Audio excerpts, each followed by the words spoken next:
Hello everyone and welcome to defence वाला। Can you listen to me and can you see the screen? कि आपको मेरी आवाज आ रही है और मैं दिखाई दे रहा हूँ? सब एकदम बेहतरीन है। तो चीते की फुर्ती के साथ एक जय हिंद देंगे और जय हिंद के साथ हम शुरू करेंगे अपनी आज की क्लास। आ जाओ बच्चों, चीते की फुर्ती के साथ।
ठीक है बच्चों, तो हमने आपसे बात की थी कि आपको एक स्ट्रैटेजी बना के दी थी और ये बताया था कि रीडिंग करनी है। अब सबसे पहले ये बताइए, आप में से कौन कौन लोग हैं जो रीडिंग और स्ट्रैटेजी फॉलो कर रहे हैं? कौन कौन लोग हैं जो रीडिंग और स्ट्रैटेजी फॉलो कर रहे हैं? जरा जल्दी जल्दी बताओ आप में से। ईमानदारी से, बिल्कुल सच्चे फौजी की तरह। 8 यूनिवर्सल रूल में अब तक मुझे उम्मीद है कि आपने डीपीपी लगा ली होगी। तो एक बार मुझे डीपीपी का स्कोर भी बताओ यहाँ पे, कि जो डीपीपी लगाई उसमें स्कोर कितना आया है। जल्दी से फटाफट बता दो। फिर बात करेंगे आज की क्लास की, रिवीजन करेंगे लास्ट रूल्स का, न्यू कॉन्सेप्ट पढ़ेंगे, उन पे क्वेश्चंस लगाएंगे।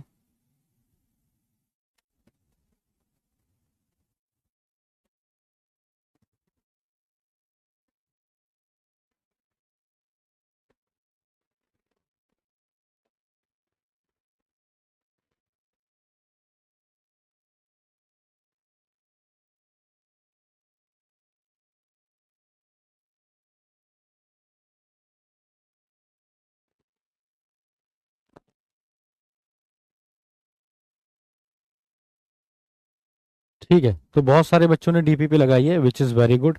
अच्छा, एक बार मैं फिर आपको बता दूं कि अगर आप रीडिंग नहीं कर रहे हैं और ये स्ट्रैटेजी फॉलो नहीं कर रहे हैं तो आपका सारा टाइम वेस्ट हो रहा है। ठीक है, क्लास में, पहली ही क्लास में मैंने आपको बता दिया था, हर क्लास में मैं आपको बता रहा हूँ, अगर कोई ये दोनों नहीं कर रहा है तो सिर्फ टाइम वेस्ट हो रहा है, वो कुछ नहीं सीख रहा है। उसको लग रहा है कि मैं सीख रहा हूँ, ज्यादा से ज्यादा 20-25 क्वेश्चन तुम्हारे सही होंगे एग्जाम में। ठीक है, इससे ज्यादा नहीं होंगे। अगर तुम चाहते हो कि 50 क्वेश्चन जो अंग्रेजी के आते हैं उसमें से 35 प्लस बनाओ, तो ये दोनों चीजें तुम्हें करना पड़ेंगी, डीपीपी लगाना पड़ेगी। ठीक है, तो मैंने स्टार्ट किया था चैप्टर 8 यूनिवर्सल रूल्स से, जो थे बेसिक्स ऑफ इंग्लिश ग्रामर। मैंने आपको बताया था कि इनके बिना कोई भी सेंटेंस नहीं बन सकता। जो भी सेंटेंस आप बनाएंगे वो हमेशा इनमें से किसी एक पे फॉलो करेगा। ठीक है, इन 8 में से किसी भी एक रूल पे फॉलो करता हुआ होगा। सबसे पहला रूल मैंने आपको बताया था basics of subject verb agreement का, जहां मैंने आपको बताया था कि अगर सब्जेक्ट सिंगुलर है तो उसके साथ वर्ब भी सिंगुलर आती है, अगर सब्जेक्ट प्लूरल है तो उसके साथ वर्ब भी प्लूरल आती है। ये सिंपल सी बात आपने जानी थी, सब्जेक्ट सिंगुलर तो वर्ब भी सिंगुलर। इसके बाद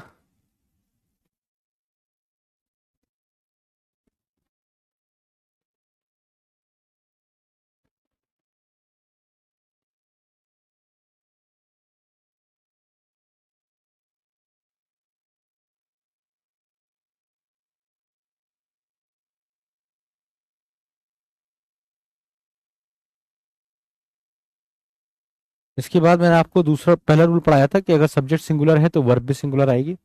और सारी वर्ब्स पहले से प्लूरल होती है। अगर आप उसके साथ एस और यस लगाते हैं तो सिंगुलर बन जाती है। एक टेबल आपको ले दी थी जिसको आपको फॉलो करना था, और बताया था अगर सेंटेंस हाइपोथेटिकल है, काल्पनिक है, कोई काल्पनिक बात कर रहे हैं, तो चाहे सब्जेक्ट कुछ भी हो आपको वर्ब का इस्तेमाल करना है। ये था हमारा रूल 1। रूल 2 में मैंने आपको बताया था कि डिड डू डज एक ऑक्सिलरी वर्ब होती है जो कभी मेन वर्ब और कभी हेल्पिंग वर्ब की तरह काम करती है। जब भी कोई वर्ब मेन वर्ब की तरह काम करती है तो बताती है एक्चुअल मीनिंग, ठीक है। और जब भी वो काम करती है ऑक्सिलरी वर्ब की तरह तो वो बताती है क्या, हेल्पिंग वर्ब की तरह, तो वो बताती है टेंस। और डिड डू डज के केस में हमेशा जब भी आप एक और वर्ब लगाते हैं तो वो हमेशा और हमेशा वर्ब की फर्स्ट फॉर्म होती है। तीसरी चीज मैंने आपको पढ़ाई थी गेट, और मैंने आपको बताया था गेट एक पॉजिटिव वर्ब है। गेट के मल्टीपल मीनिंग होते हैं, जब वो मेन वर्ब की तरह काम करती है, जब वो हेल्पिंग या पॉजिटिव की तरह काम करती है तो सब्जेक्ट अपना काम खुद ना कर कर किसी और से करवाता है।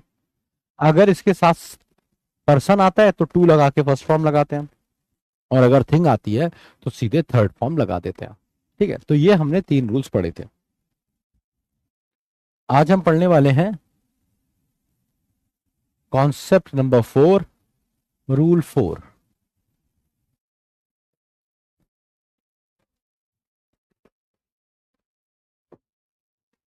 आसान सा है भाई। एक हमारे पास होता है ईट, एक होता है ईट्स, एक होता है एट, एक होता है ईटेन, एक होता है ईटिंग। ये मैंने बताया था फर्स्ट फॉर्म, ये वाली सिंगुलर, ये वाली सेकंड फॉर्म, ये वाली थर्ड फॉर्म, ये वाली आईएनजी। अभी आप देखेंगे लास्ट क्लासेस में हमने इसके बारे में भी बात करी, हमने इसके बारे में भी बात करी, जब हमने गेट की बात करी तो इसके बारे में भी बात करी। ये दोनों बची हुई हैं, तो आज जरा इसके बारे में और बात कर लेते हैं, सेकेंड फॉर्म ऑफ वर्ब। तो रूल 4 क्या कहता है, ये आपको याद दिलाता है कि जो सेकेंड फॉर्म ऑफ वर्ब है ये सिर्फ एक ही जगह यूज होती है जब सेंटेंस पास्ट इंडेफिनिट का हो। मतलब कि सब्जेक्ट के साथ आपको सेकेंड फॉर्म ऑफ वर्ब देखने को मिले। ठीक है, सब्जेक्ट के साथ आपको क्या देखने को मिले, second form of the verb. Second form of the verb का मतलब होता है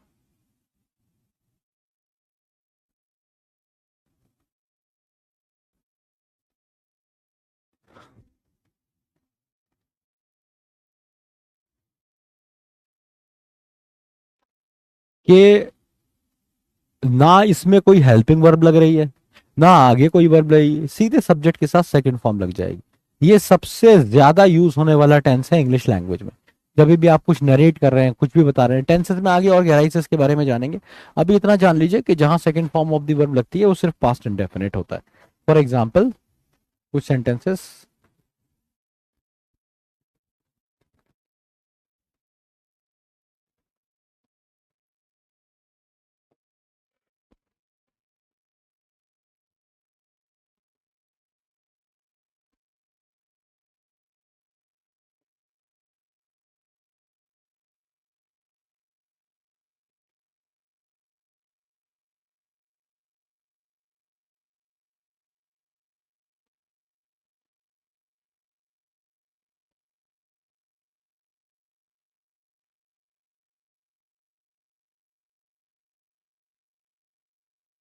तो आप देखेंगे सब्जेक्ट के साथ second form, second form, second form, है ना। इससे बने हुए सेंटेंस कुछ इस तरह के देखने को लगते हैं। ठीक है, कि सब्जेक्ट के साथ सीधे सेकंड फॉर्म लगी होती है। बड़ा आसान हो गया। अब ये रूल क्या है, ये रूल ना एक एक्सेप्शन पे आधारित है। इसी का एक एक्सेप्शन है। एक्सेप्शन का मतलब होता है अपवाद। अपवाद जहां पे सेंटेंस प्रेजेंट का होगा बस second form of the verb लगेगी। ठीक है, उसे हम कहते हैं, ये कुछ फ्रेजेस होते हैं,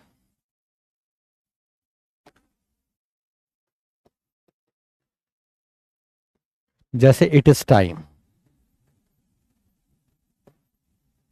it is high time,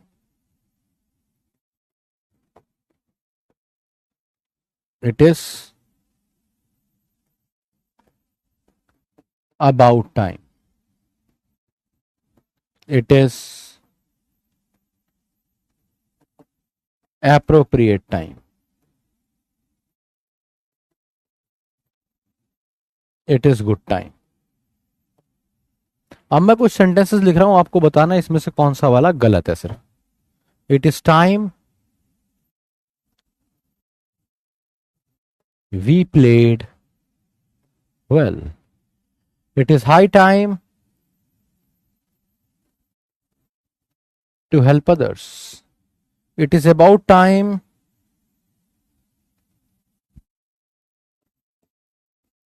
you worked honestly. It is appropriate time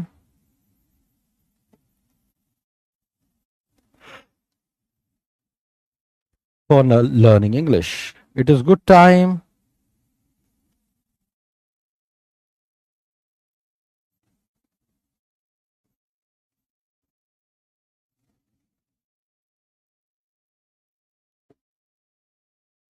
तो A B C D E 5 sentences मैंने आपको दिए। आपको बताना है इसमें से कौन सा वाला गलत है, सिर्फ आपको गलत वाला बताना है। बस अपना बेसिक इंग्लिश सेंस सोच के आंसर दीजिए।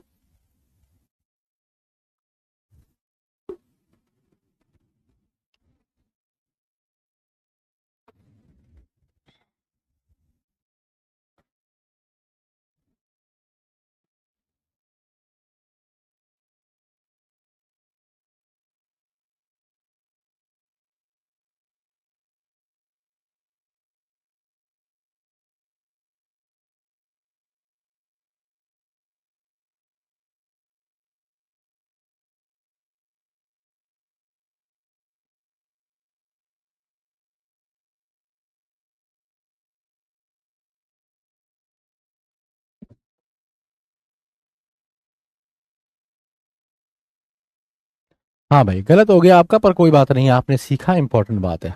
अब देखिए क्या होता है। ये जितनी भी है ना, it is time, it is high time, it is good time, it is appropriate time, ये जितने भी है, ये सारे के सारे कुछ फ्रेजेस है, इनको आपको याद रखना है। तो इनके साथ आपको हमेशा second form of the verb का इस्तेमाल करना है। मीनिंग भी समझाता हूं। जैसे मैंने कहा इट इज गुड टाइम, ये सही समय है। वी प्लेड वेल, कि हम अच्छा खेले, ये मतलब नहीं है हमने अच्छा खेला, खेला नहीं है, ये पास नहीं है। ये सुनने में पास जैसा है, पर ये पास नहीं है। इसे अंग्रेजी में कहते हैं सब्जंक्टिव मोड।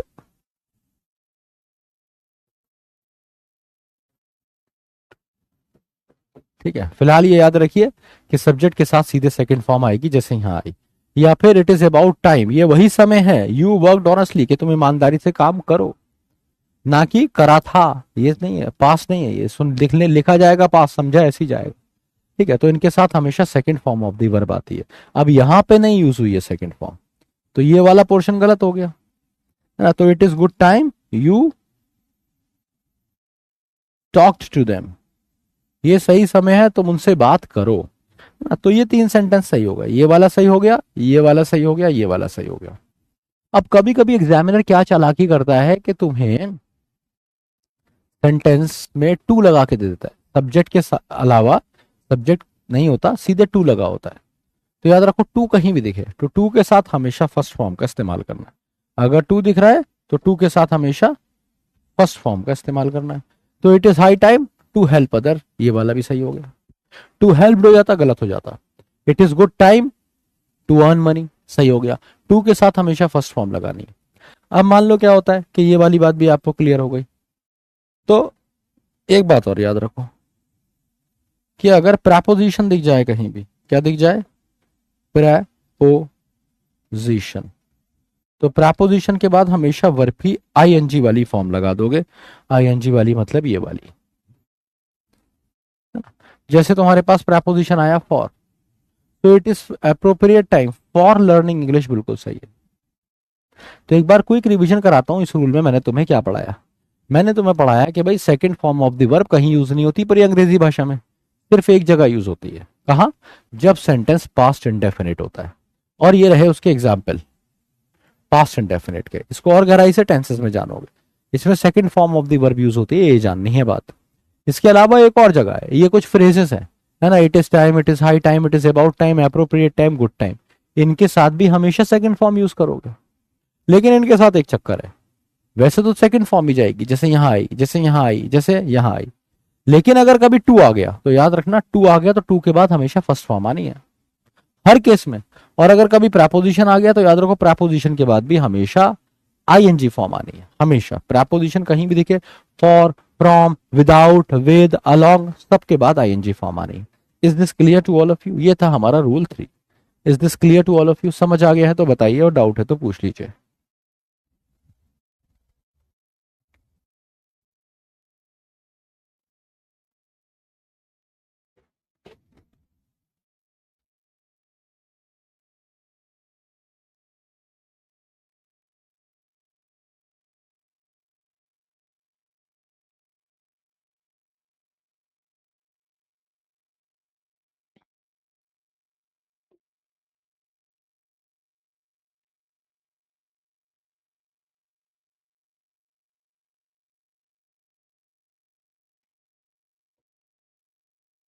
देखिए कुछ बच्चों को शायद पता नहीं है, रिपीट का एक ऑप्शन आपके पास दिया हुआ है।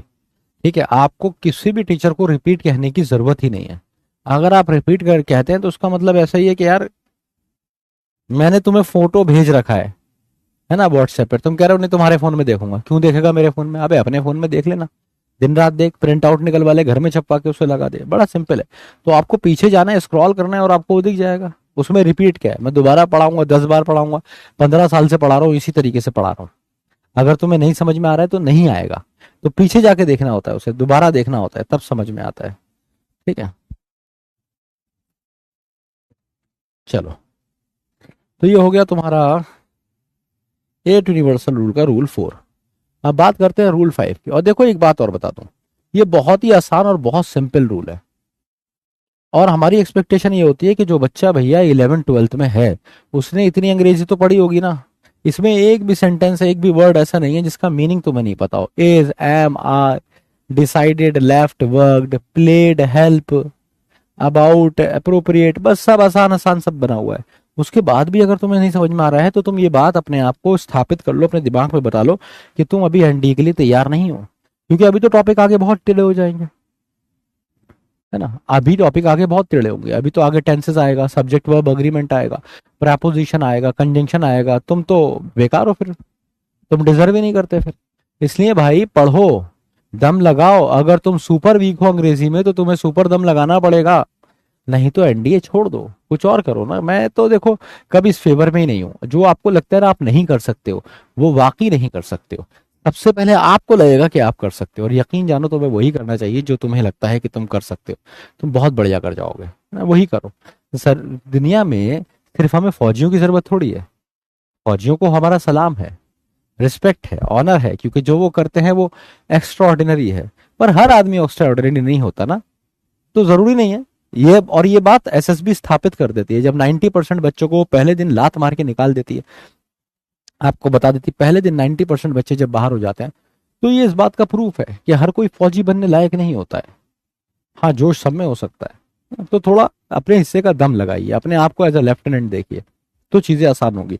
अपने आप को बोझ देखेंगे तो भाई बोझ ही रहेंगे। पहले घर वालों पे बोझ, आस पड़ोसियों पे बोझ, दोस्तों पे बोझ, अब बैच पे बोझ, मास्टर पे बोझ, ऐसा नहीं बनना है। रूल 5,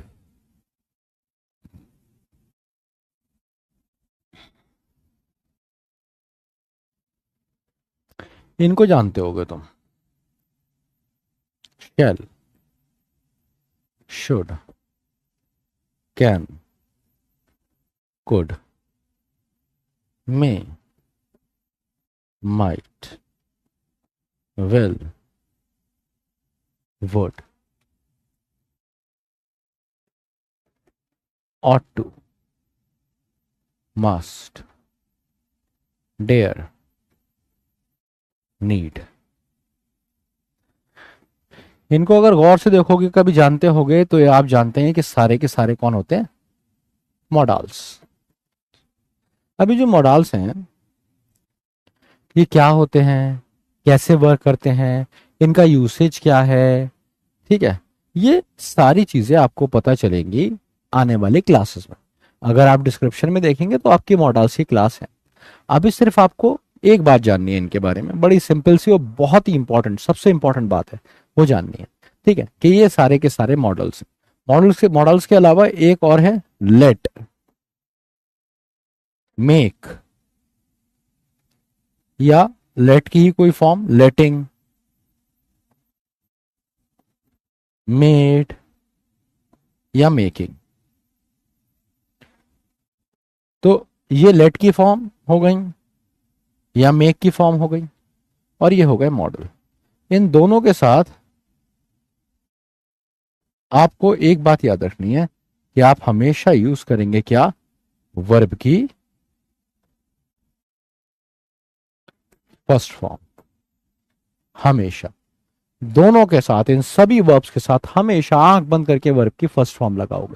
ठीक है, जैसे मैंने कहा,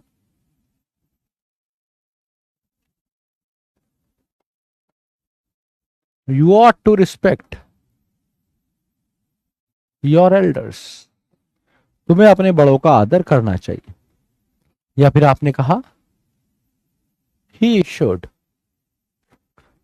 नॉट मिसबिहेव, उससे बदतमीजी नहीं करनी चाहिए। या फिर यू डेयर नॉट वर्क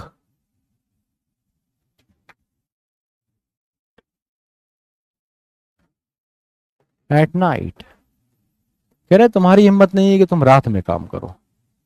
या फिर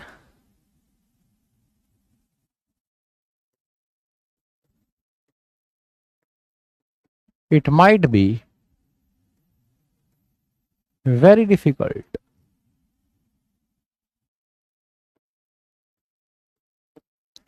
I could have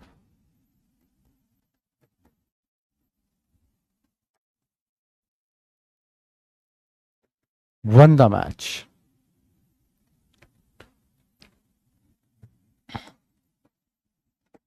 I won't let you lose, he was letting him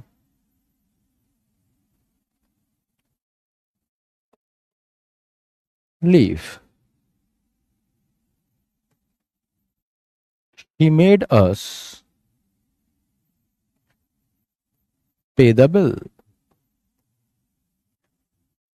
तो बहुत सारे सेंटेंसेस लिख दिए मैंने। अभी कुड क्या होता है, मस्ट क्या होता है, डेयर क्या होता है, नीड क्या होता है, ऑट टू क्या होता है, इन सब के बारे में बात नहीं करनी है हमें। मॉडल्स की क्लास होगी, उसमें हम इसे गहराई से जानेंगे, एक एक मॉडल को एक एक करके उठाएंगे और उसे बढ़िया से एक्सप्लोर करेंगे। अभी तुम्हें इतना ही जानना है कि ये तुम्हें कहीं भी मिले, ये तुम्हें कहीं भी मिल जाए, shall, should, can, could, may, might, will, would, ought to, must, dare, need, ये तुम्हें कहीं भी कैसे भी दिख जाए, तुम्हें इनके साथ हमेशा वर्ब की फर्स्ट फॉर्म का इस्तेमाल करना है। देखो, first form, first form, first form, first form. ठीक है, फर्स्ट फॉर्म, ये थर्ड फॉर्म नहीं है, ये थर्ड फॉर्म तो हैव के साथ आई है, कुड के साथ फर्स्ट फॉर्म आई है, फर्स्ट फॉर्म। ठीक है, लेट के साथ भी फर्स्ट फॉर्म, लेटिंग के साथ भी फर्स्ट फॉर्म, मेट के साथ भी फर्स्ट फॉर्म। तो इन सभी के साथ आपको हमेशा वर्ब की फर्स्ट फॉर्म, जब मैं कहता हूं फर्स्ट फॉर्म तो इसका मतलब होता है प्लूरल वाली, इसी का इस्तेमाल करना होता है।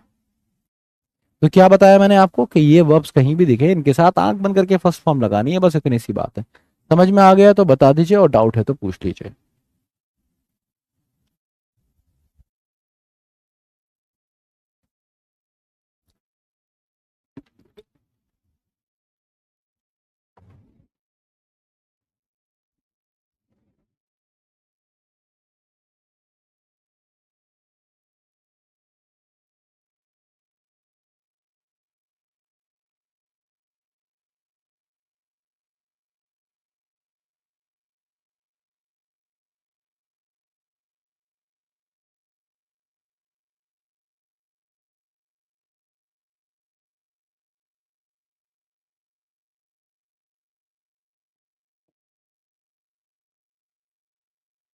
हम्म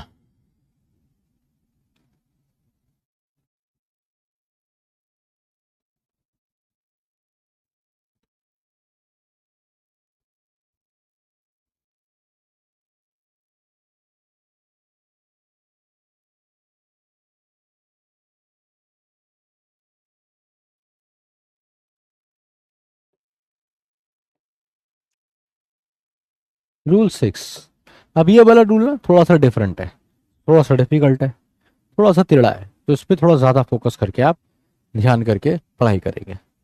ठीक है, आइए ज़रा समझते हैं। नोटबुक बंद कर दीजिए, पेन का ढक्कन लगा दीजिए और ध्यान से सुनिए मैं क्या बता रहा हूँ। अब तक आपने साथ अब तक आपने मेरे साथ क्या क्या पढ़ा है? 4 रूल पढ़े हैं, ये 5 रूल पढ़े हैं, ये छठा रूल है। इसको आप जानते होंगे। Have, has, had, having. ये कौन है? ये है एक और ऑक्सिलरी वर्ब।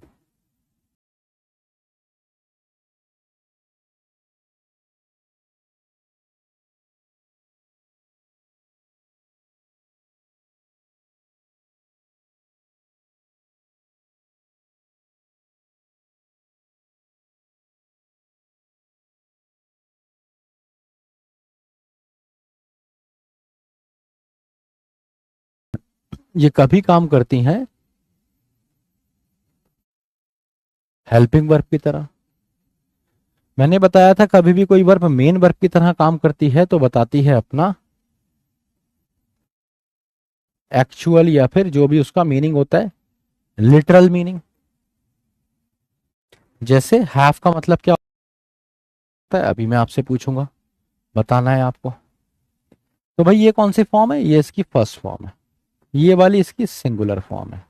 ये वाली इसकी सेकंड और थर्ड फॉर्म दोनों है। और ये वाली इसकी आईएनजी फॉर्म है। अब तुम फिर सोच रहे होगे सर मुझे कैसे पता चलेगा कि ये सेकंड फॉर्म भी है, ये थर्ड फॉर्म भी है ये। तो कल वाली क्लास देखिए, गेट में मैंने आपको बताया था कि गेट की भी दोनों फॉर्म सेम होती हैं। गॉट उसकी थर्ड फॉर्म है और गॉट सेकंड फॉर्म भी है। कब वो सेकंड फॉर्म होगी, कब थर्ड फॉर्म होगी, ये आपको हेल्पिंग वर्ब से पता चलता है। अगर हेल्पिंग वर्ब लगी हुई है तो वो थर्ड फॉर्म है, अगर हेल्पिंग वर्ब नहीं है तो वो सेकंड फॉर्म है। इसे याद रखने का आसान तरीका है कि 2 नंबर का आदमी हमेशा अकेले आता है। ये बात मैंने आपको कल पढ़ाई थी। अब आपको एक बात याद रखनी है कि इसका मीनिंग क्या है, ये आप बताएंगे। What is the meaning of the word have? जल्दी से बता दीजिए।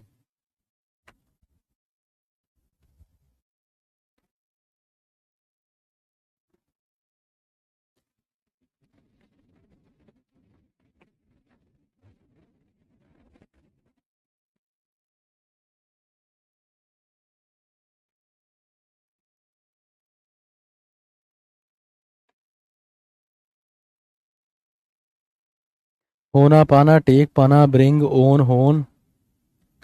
सही कह रहे हैं आप। तो इतनी इतनी बातें आप एक लाइन में भी कह सकते थे। इसका मतलब हो सकता था multiple meanings.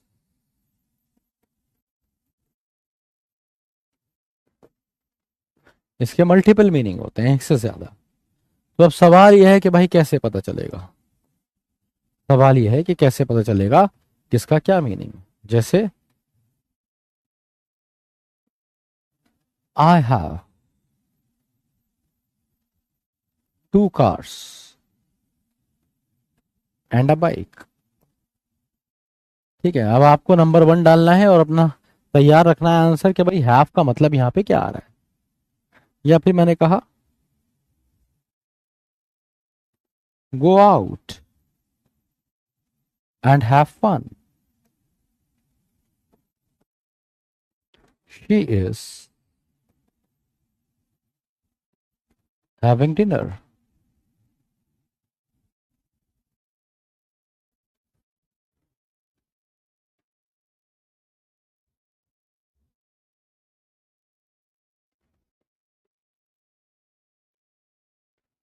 I had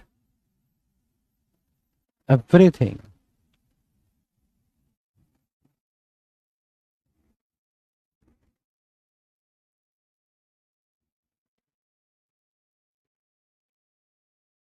they explained.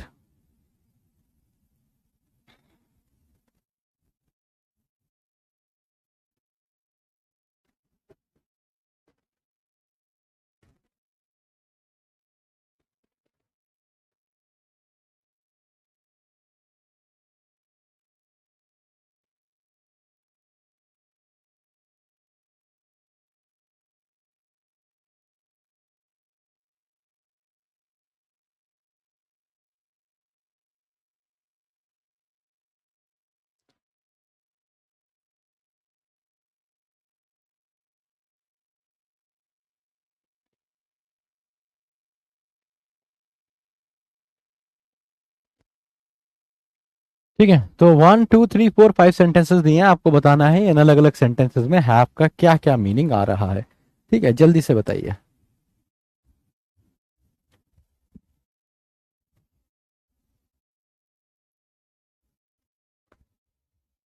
पहले में ऑप्टेन गलत, गलत बता दिया भाई, पहले ही गलत था तुम्हारा।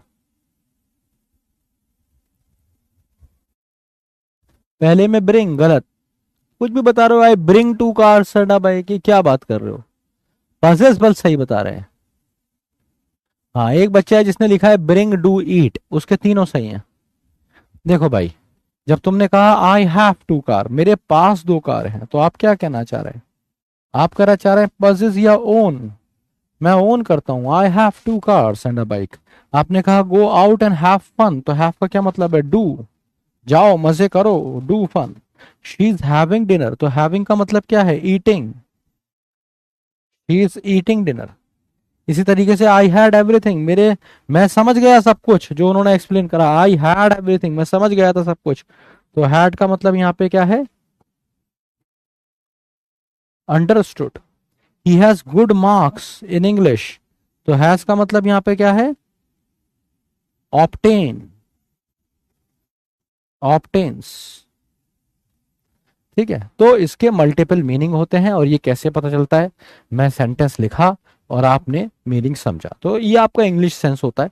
ठीक है, अगर आपने थोड़ी बहुत भी रीडिंग करी है, थोड़े बहुत भी कहीं सेंटेंसेस सुने हैं, थोड़े बहुत भी एनिमीज देखे हैं, एनिमे देखे हैं, तो आपके लिए आसान होता है। तो मैंने आपको क्या बताया, इन सब के साथ ये क्या है? हैव, हैज, हैड, हैविंग, इन, ये सारे के सारे जो हैं इनके मल्टीपल मीनिंग्स होते हैं। मल्टीपल मीनिंग कैसे पता चलेंगे? कि भाई सेंटेंस लिखा होगा, उसके हिसाब से आप समझ जाएंगे। जैसे डिनर है यार, तो डिनर को वो रखेगा तो है नहीं, खाने की बात हो रही है। Is this clear to all of you? आगे बढ़ सकते हैं हम।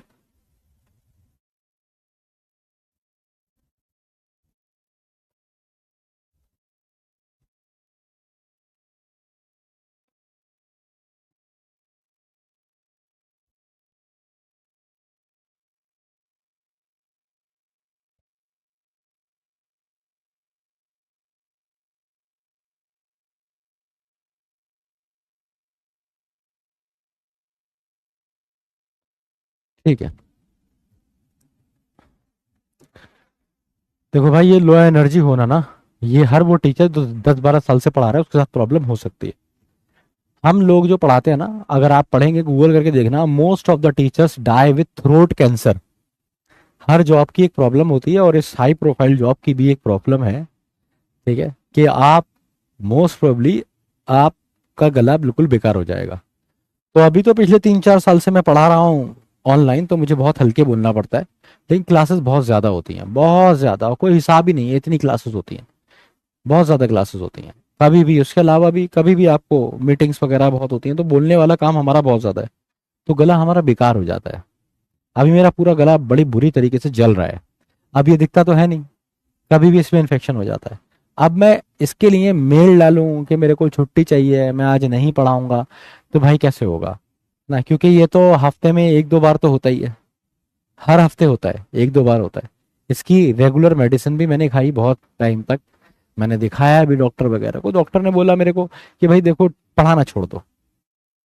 ठीक है, तुमने बहुत टाइम पढ़ा रही है, पढ़ाना छोड़ो, और जो तुम पढ़ाते हो बहुत एनर्जी थे, वॉइस थ्रो करके, ये इस वजह से हुआ है। अब तो मैं ऑनलाइन तो बहुत कम जान लगाता हूँ, 3 4 साल से। मैंने पहले काफी टाइम तक ऑफलाइन पढ़ाया है, 8 10 साल ऑफलाइन पढ़ाया, तो बड़ी बड़ी क्लास होती थी, 350 400 बच्चे ऑडिटोरियम में बैठे होते थे। वहां मैं आवाज थ्रो करके पढ़ाता था, कभी कभी माइक खराब हो जाता था, तो मेरे लिए चैलेंजिंग होता था, मैं रुकता नहीं था, मैंने कहा नहीं यार, ऐसे ही पढ़ाएंगे। तो ये उस वजह से कभी हो जाता है, इसमें मेरा मूड ऑफ नहीं है, मुझे कोई प्रॉब्लम नहीं है, बस एक फिजिकल एलिमेंट है ये। ठीक है, ये अभी हो रहा है, अभी मेरी दवाई रखी है मेडिसिन, वो मैं नीचे जाके खाऊंगा, होम्योपैथी की मेडिसिन मैं अब इसके लिए ले रहा हूँ। ठीक है, इससे थोड़ा ठीक रहता है वो, मतलब यह है डिटेरियोरेट नहीं होता और ज़्यादा खराब नहीं होता। लेकिन हमेशा के लिए ठीक हो जाएगा ये तभी होगा जब कभी मैं पढ़ाना छोड़ूंगा, और पढ़ाना मैं छोड़ दूंगा तो ये सही भी हो जाएगा, तो बाकी सब खराब हो जाएगा, क्योंकि इससे मेरी ज़िंदगी जुड़ी है, मुझे अच्छा लगता है पढ़ाना। ठीक है, तो ये it is not just my job, it is my passion. मैं पढ़ाता नहीं हूँ तो मुझे अजीब लगता है, और पढ़ाने नहीं से ही मुझे आज तक सब कुछ मिला है। जो भी कुछ मैंने पाया है, ये सब मैंने पढ़ाने से ही पाया है। तो मुझे ऐसा लगता है कि यार, इतना सब कुछ पाया है तो कुछ तो गंवाना भी पड़ेगा ना। तो लोगों का तो फौजी का हाथ कट जाता है, टांग कट जाती है ना, गोली लग जाती है, तो और भी बहुत कुछ हो जाता है। तो अगर गला खराब हो रहा है तो आई डोंट थिंक कि इतनी चीज़ है। बस ये है कि तुम चुल करे जा रहे हो, करे जा रहे हो, क्या हो गया क्या हो गया, कभी तुम्हें लगे सर का ब्रेकअप हो गया, सर का दिल टूटा है, एनर्जी लो है। एनर्जी लो नहीं है, जानबूझ के कर रखी है, ज्यादा प्रेशर डालूंगा गले पे तो आगे की क्लासेस हैम्पर हो सकती हैं, इसलिए प्यार से पढ़ा के निकलेंगे। आज गला मना कर रहा है ज्यादा चिल्लाने को, ठीक है। तो इन सब के ये क्या हो गया आपका, ये तो हो गई भाई मेन वर्ब की बात। अब जब कभी भी ये हेल्पिंग वर्ब होगी, तो जैसे सारी वर्ब्स हैं ना, ऐसी ये वर्ब भी, ये कभी अकेले नहीं आती। इसके साथ कोई भी वर्ब अगर हेल्पिंग वर्ब है, हम जानते हैं अकेले नहीं आती, अपने साथ हमेशा और हमेशा एक मेन वर्ब लेती है। तो इससे एक बात तय हो गई, कहीं भी तुम्हें दिख जाएगा हैव, हैज, हैड या फिर हैविंग, तो इसके साथ हमेशा और हमेशा एक मेन वर्ब आएगी अगर ये हेल्पिंग वर्ब है। इसका काम हो जाएगा टेंस बताना, हैव से पता चल जाएगा सेंटेंस प्रेजेंट है, हैड से पता चल जाएगा पास्ट है। तो इन सब के साथ आप हमेशा यूज करते हैं वर्ब की थर्ड फॉर्म, हमेशा। कैसे, आइए दिखाते हैं।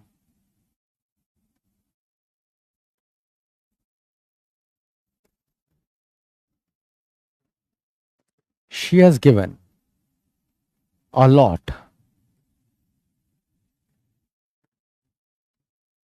To her family.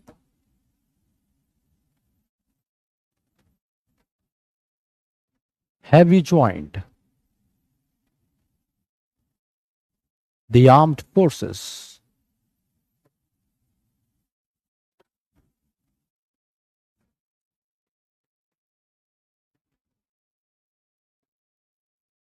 I had reached before he arrived। तो आप देखेंगे हैव के साथ कौन सी फॉर्म, थर्ड फॉर्म। हैज के साथ कौन सी फॉर्म, हैज के साथ थर्ड फॉर्म। हैव के साथ थर्ड फॉर्म और हैड के साथ भी थर्ड फॉर्म। कोई और फॉर्म पॉसिबल ही नहीं है।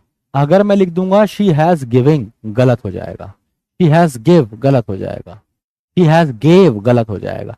तो हैव, हैज, हैड के साथ हमेशा वर्ब की थर्ड फॉर्म लगानी, ठीक है।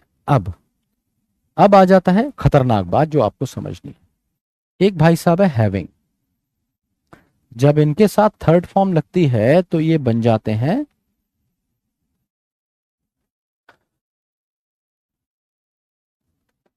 Perfect participle. परफेक्ट पार्टिसिपल क्या होता है, परफेक्ट पार्टिसिपल का मतलब है कि हैविंग आपको सेंस देगा आफ्टर का। मैं ये बिल्कुल नहीं कह रहा हूं कि आप हैविंग की जगह आफ्टर लिख दीजिए, ठीक है। मैं ये कह रहा हूं लिखा हैविंग ही जाएगा पर वो सेंस आफ्टर का देगा। और ये जो थर्ड फॉर्म है सेंस देगी आईएनजी का। मैं फिर बता दूं, मैं ये बिल्कुल नहीं कह रहा हूं कि थर्ड फॉर्म की जगह आईएनजी लिख देना। मैं कह रहा हूं हैविंग के साथ आएगी हमेशा थर्ड फॉर्म, बट वो सेंस आईएनजी वाला देगी। और ये परफेक्ट पार्टिसिपल इसीलिए कहलाता है। इसका एक एग्जांपल देता हूं मैं आपको, जैसे हैविंग वन, वी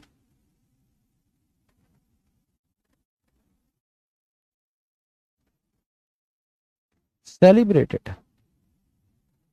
तो हैविंग का मतलब क्या है, आफ्टर। और वन का मतलब क्या है, विनिंग। तो आफ्टर विनिंग वी सेलिब्रेटेड। तो जीतने के बाद हमने क्या किया, सेलिब्रेट किया। इस तरीके से सेंटेंस इसमें बनता है। एक सेंटेंस और देखिए, हैविंग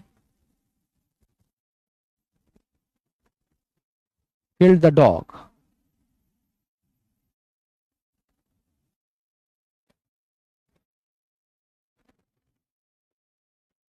गांव में पहाड़ों पे बड़े केस होते हैं। हैविंग किल्ड द डॉग क्या मतलब हुआ, कुत्ते को मारने के बाद, after killing the dog. Having killed the dog मतलब after killing the dog the leopard ate it. Leopard खा गया उसे। क्या मतलब हुआ, कुत्ते को मारने के बाद लेपर्ड उसे खा गया। तो हैविंग का मतलब आफ्टर और किल्ड का मतलब हो जाएगा किलिंग। एक सेंटेंस और देखिए,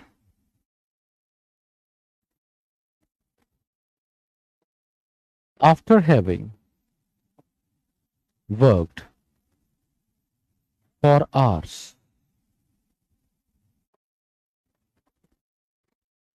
शी वेंट टू स्लीप। ये सेंटेंस है आपके सामने, इसको जरा गौर से देखिए और बताइए कोई गलती है या सेंटेंस ठीक है। जल्दी से देखिए और बताइए।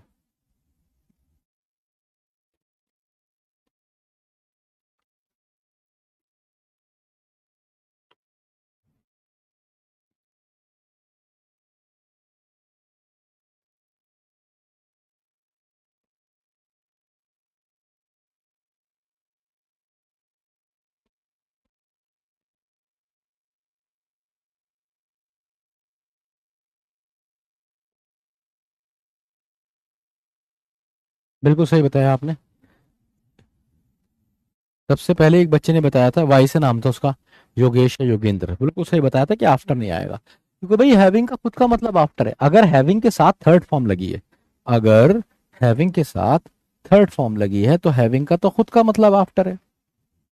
तो जब आप कह रहे हैं आफ्टर, आफ्टर वर्कड नहीं हो सकता ना, तो हैविंग का मतलब आफ्टर और वर्कड का मतलब वर्क।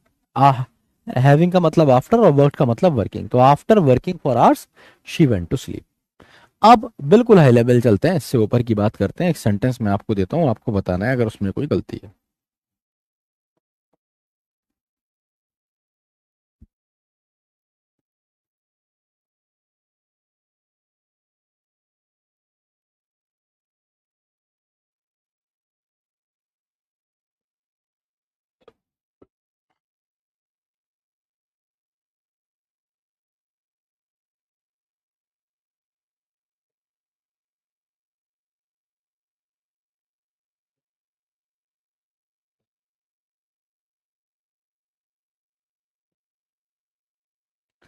तो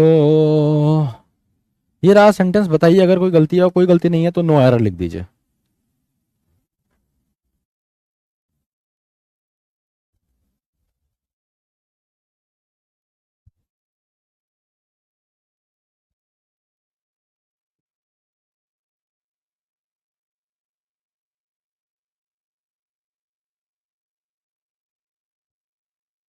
तो अभी आपको अंदाजा नहीं है कुछ भी इस क्वेश्चन के बारे में, कुछ भी आप कर रहे हैं। अच्छा, एक बच्चा कह रहा है सर हमसे डीपीपी में भी क्वेश्चन नहीं बन रहे हैं, यहाँ पे भी नहीं बन रहे हैं। पहली बात तो यह है, यहाँ पे मैं तुमसे क्वेश्चन नहीं बनवा रहा हूँ, यहाँ पे मैं तुम्हें सिखाने की कोशिश कर रहा हूँ, पर मैं क्वेश्चंस के थ्रू सिखाता हूँ। इसको तुम्हें अपनी ईगो पे नहीं लेके जाना है कि मेरे से बना नहीं। अबे तेरे से अगर बन जाता तो मैं बेरोजगार हो जाता ना, तेरे को अगर सब बना लेगा तो मैं बेरोजगार हो जाऊंगा। तो तेरे को नहीं आता है, इससे मेरी नौकरी चलती है ना, पहली चीज। दूसरी चीज, मैं एक बात और बताता हूँ तुझे, अगर तेरे को लगता है बहुत टफ है यार, तो मैं बता रहा हूँ कि अभी शुरुआत भी नहीं हुई है टफ की। ये ऐसा ही है कि मैं तुम्हें 4 फुट पानी में तैरा रहा हूँ, 4 फुट में, और तुम कह रहे हो मैं डूब जाऊंगा यार 4 फुट में। सर मैं डूब रहा हूँ इसमें, तेरी खुद की हाइट 6 फुट है और तू 5 फुट पानी में डूब रहा है। तो कह रहा है सर मैं इसमें डूब जाऊंगा, तो नहीं बना है, नहीं बना है तू फौजी बनने के लिए। ये बात तुझे समझनी होगी, क्योंकि अभी आगे जब मैं तुझे फेंकने वाला हूं ना, जहां वो समुद्र है, वहां गहराई का अंदाजा ही नहीं है, वहां तेरे पैरों के नीचे पानी नहीं होगा, और तू डूब वहां भी नहीं सकता है। तो भाई अगर ये टफ लग रहा है तो फिर सब कहानी खत्म हो गई है। मतलब ये ऐसा ही है कि मैं मार्शल आर्ट सीखने गया और सर ने मेरे को पैड दिया कि इस पैड पे किक मारनी है, और मैंने पैड पे ये घुमा के किक मारी। मैंने पैड पे किक खोली, मगर मर गया, मर गया। अरे सर क्या कर दिया, अरे सर क्या कर दिया सर, ये तो मेरे तो पैर में चोट लग रही है सर। तो सर मेरे से कहेंगे बेटा घर जाओ, हलवा पूरी खाओ, ठीक है, तुम्हारे बस की नहीं है। क्योंकि जब तुम्हारा टेस्ट होगा तो तुम्हें अपने पंजे से, अभी 2 हफ्ते पहले मेरा ब्लैक बेल्ट का टेस्ट था, तो मैंने पंजे से मार के, मतलब पंजा मार के, है ना, ब्लैक बेल्ट टेस्ट जिन्होंने दिया होगा उनको पता होगा, उसमें ब्रेकिंग होती है। आपसे टाइल तोड़वाते हैं या फिर लकड़ी तोड़वाते हैं, तो ये इतनी मोटी लकड़ी होती है, वो वो ऐसे पकड़ के खड़ा होता है और आपको उस पर किक करनी होती है अलग अलग, और उसको तोड़ना होता है एक ही किक में। ठीक है, तो वो तो तेरे से हो ही नहीं पाएगा भाई। वो पैड जो होता है वो सॉफ्ट कुशन का होता है, उस पर ही तेरे को दर्द हो रहा है। तो ये ऐसा ही है यार, अपने आप को घिस दे। अगर तुझे सिलेक्शन चाहिए ना, तुझे ये देखना पड़ेगा कि 400 बच्चे हैं सिर्फ जिनको एनडीए लेगा, तुझे लाखों में एक होना पड़ेगा, तब उन 400 में तुझे जगह मिलेगी। अब माँ तो सबकी कहती है कि तुम लाखों में एक हो, पर हरकतें हैं क्या तुम्हारी लाखों में एक होने की? एक्स्ट्रा ऑर्डिनरी तुम्हें होना पड़ेगा। अगर तुम एक्स्ट्रा ऑर्डिनरी हो तभी भाई तुम बने हो एनडीए के लिए। नहीं तो ये सब जो तुम कर रहे हो ना, कि ये मुश्किल, टफ, नहीं हो पाएगा, बहुत ही मुश्किल है, नहीं हो पाएगा। मैं इसलिए कह रहा हूं कि यार मैं नहीं चाहता किसी का टाइम खराब हो। तुम करो, ये बहुत ही कीमती टाइम है तुम्हारा, बहुत कीमती टाइम। मैं आज, अगर कोई मुझे आज जितना ज्ञान मेरे पास है, अगर आज मुझे तुम्हारी उम्र का कर दे तो मैं दुनिया जीत लूंगा। क्योंकि अब मुझे सब पता है प्रोसेस, उधर जाना ही नहीं है जो नहीं है बस का, उधर जाना ही नहीं है जो अच्छा नहीं लग रहा है, जो अच्छा लग रहा है वही करूंगा। सिर्फ जो अच्छा लगेगा वो करूंगा, अंधा करूंगा, वही करूंगा जो अच्छा लग रहा है। और मैं एक दिन उस चीज में नंबर वन होऊंगा। अगर वर्ल्ड में नहीं तो कम से कम अपने देश में होऊंगा, और अगर देश में नहीं तो कम से कम स्टेट में तो होऊंगा ही ना, अगर सालों से एक ही चीज करूंगा तो ये बात तुम्हें अपने मन को समझाना पड़ेगी। अब भाई एनडीए में जाना है तो रगड़ना पड़ेगा। ये ऐसे नहीं होगा काम जैसे तुम सोच रहे हो कि हलवा पूरी मिल जाए, टीचर सजा सजा के दे दे, होगा ही नहीं ना, वो जहर देना होगा तुम्हें। तो भाई देखो यहाँ पे आएगा बीन। बीन क्यों आएगा? क्योंकि बीन जब भी आता है ना, ये बीन के साथ थर्ड फॉर्म आती है तो ये पैसिव बन जाता है। अभी तक आपने एक बात गौर करी होगी, अगर गौर किया है तो, कि ये जो सब्जेक्ट है ना, ये दोनों सेंटेंस के लिए काम कर रहा है, इसके लिए भी इसके लिए भी। हैविंग वन आफ्टर विनिंग, तो कौन जीता था? यही तो जीता था, वी। सेलिब्रेट किसने किया? वी नहीं सेलिब्रेट किया, वी ही जीता, वी ही नहीं सेलिब्रेट किया। इस वाले सेंटेंस में आ जाओ। तो भाई ये जो लेपर्ड भैया हैं, इन्होंने ही खाया था, सही बात है, और मारा किसने था? मारा भी तो लेपर्ड ने था। लेपर्ड ने ही मारा और लेपर्ड ही खा गया। सही है कहानी। आगे आते हैं। सोने कौन गई भाई? शी सोने गई। अच्छा जी। और काम कार करके, काम काम किसने किया था घंटों? काम भी तो शी ने किया था। तो दोनों सेंटेंस के लिए अभी तक हमारे पास एक ही सब्जेक्ट है। यहां कहानी बदल गई है। यहां क्या कहा जा रहा है? यहां पे कहा जा रहा है she was able to win the trophy, वो जीत पाई ट्रॉफी। अगर आप कहोगे having supported, after supporting, support करने के बाद, तो किसको सपोर्ट करा? अगर सपोर्ट इसने करा है तो ट्रॉफी कोई और जीतेगा ना। तो हैविंग बीन सपोर्टेड का मतलब है सपोर्ट किए जाने के बाद। यहां पे ये काम इसने नहीं किया, इस पर काम किया गया। समझ रहे हो? यहां पे ये काम शी ने नहीं किया है, शी पर काम किया गया है, और उस केस में बीन आ जाएगा। इसे आप ऐसे याद रख सकते हैं कि अगर ये सब्जेक्ट दोनों काम कर रहा है, आगे वाला भी पीछे वाला भी, तो आप बीन नहीं लगाएंगे। अगर ये सब्जेक्ट काम नहीं कर रहा है, सब्जेक्ट पे काम किया गया है, तो आप बीन लगा देंगे, है ना। जैसे एक सेंटेंस और देखिए।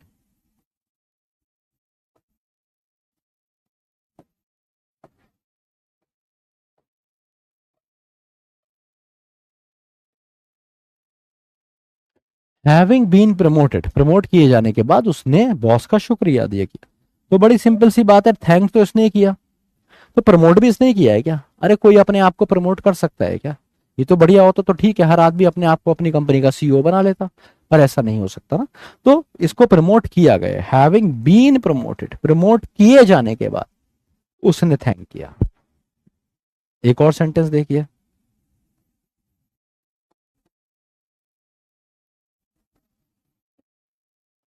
Having been arrested,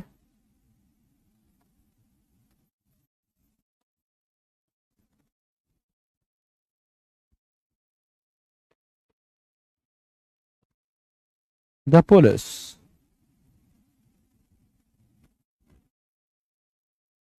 Saint him jail.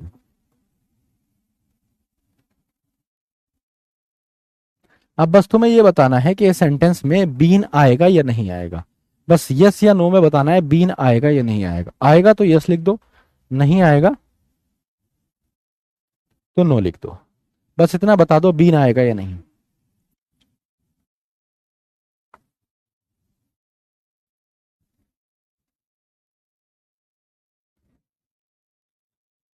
बस इतना बता दो, बीन आएगा या नहीं। तो वो हर बच्चा जिसने जवाब दिया नो, उसका जवाब बिल्कुल सही था। आइए मैं बता देता हूं कैसे। क्योंकि हैविंग बीन अरेस्टेड, अरेस्ट किए जाने के बाद, ये तो मतलब होगा द पुलिस, तो पुलिस को अरेस्ट किया गया है या पुलिस ने अरेस्ट किया है? अरे पुलिस को अरेस्ट किया गया है या पुलिस ने अरेस्ट किया है? पुलिस ने अरेस्ट किया है ना, पुलिस को थोड़ी अरेस्ट किया गया, इसलिए बीन नहीं आएगा। समझे? पुलिस ने अरेस्ट नहीं किया, पुलिस ने अरेस्ट किया, पुलिस को अरेस्ट नहीं किया गया। अगर पुलिस को अरेस्ट किया गया होता, जैसे यहाँ पे ही को प्रमोट किया गया, ही ने प्रमोट नहीं किया। जैसे यहाँ पे शी ने सपोर्ट नहीं किया, शी को सपोर्ट किया गया। ऐसे यहाँ पे पुलिस ने अरेस्ट नहीं किया, पुलिस ने अरेस्ट किया, पुलिस को अरेस्ट नहीं किया गया। अगर मैं इस सेंटेंस को ऐसे लिखता, हैविंग बीन अरेस्टेड,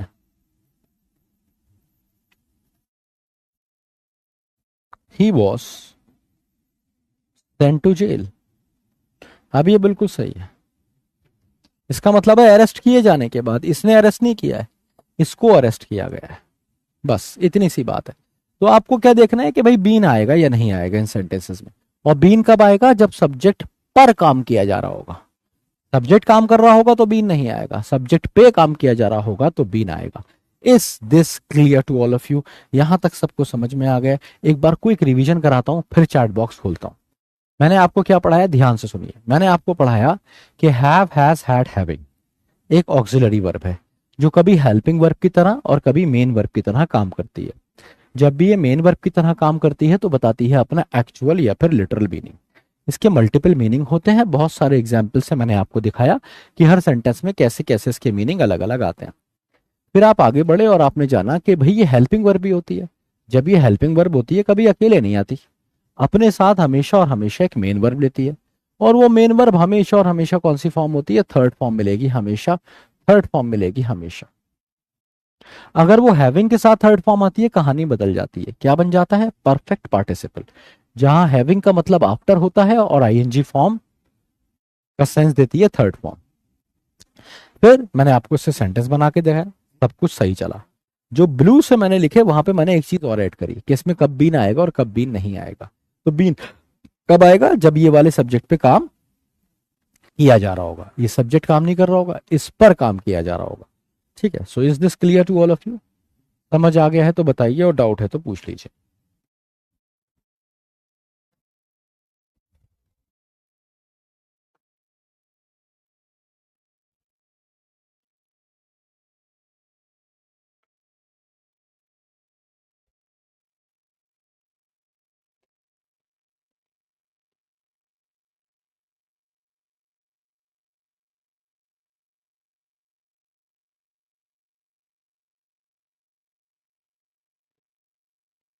कोई बात नहीं, एक बच्चा कह रहा है स्ट्रैटेजी फॉलो करने के लिए क्वेश्चन नहीं मिल रहे हैं, तो कोई बात नहीं, अगर आपको नहीं मिल रहे हैं तो कोई और ढूंढ लेगा, कोई और फॉलो कर लेगा। देखिए ये तो कंपटीशन है, आप नहीं करेंगे तो कोई और करेगा। दोबारा जाके उस क्लास को देखिए, सब बताया मैंने कहाँ मिलेंगे क्वेश्चन, कैसे मिलेंगे क्वेश्चन।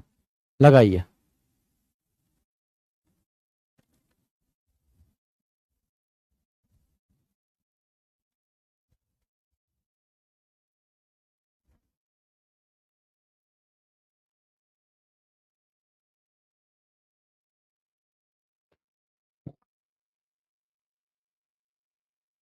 दूसरी चीज, क्वेश्चंस लगाने से आपके डाउट क्लियर होते हैं, आप बेटर बनते हैं क्वेश्चंस लगा के। इंग्लिश प्रैक्टिस से आती है, और कोई तरीका नहीं है।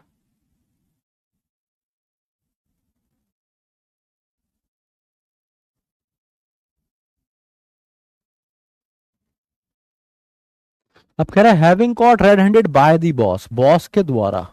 द एम्प्लॉय, तो एम्प्लॉय ने थोड़ी पकड़ा है, एम्प्लॉय को पकड़ा गया है, इसलिए यहाँ पे बीन आएगा। एम्प्लॉय ने नहीं पकड़ा, एम्प्लॉय को पकड़ा गया है, इसलिए यहाँ पे बीन आएगा। आंसर इज ए। ठीक है, क्योंकि एम्प्लॉय ने नहीं पकड़ा, एम्प्लॉय को पकड़ा गया है। तो यहाँ पे तो बहुत आसान क्वेश्चन था ये, आप इसे आसानी से कर सकते थे, अभी अभी पढ़ा हुआ था। क्या है? पकड़े जाने के बाद रंगे हाथों बॉस के द्वारा एम्प्लॉय ने क्या किया? एक्सक्यूज बनाने लगा। आंसर हो जाएगा ए।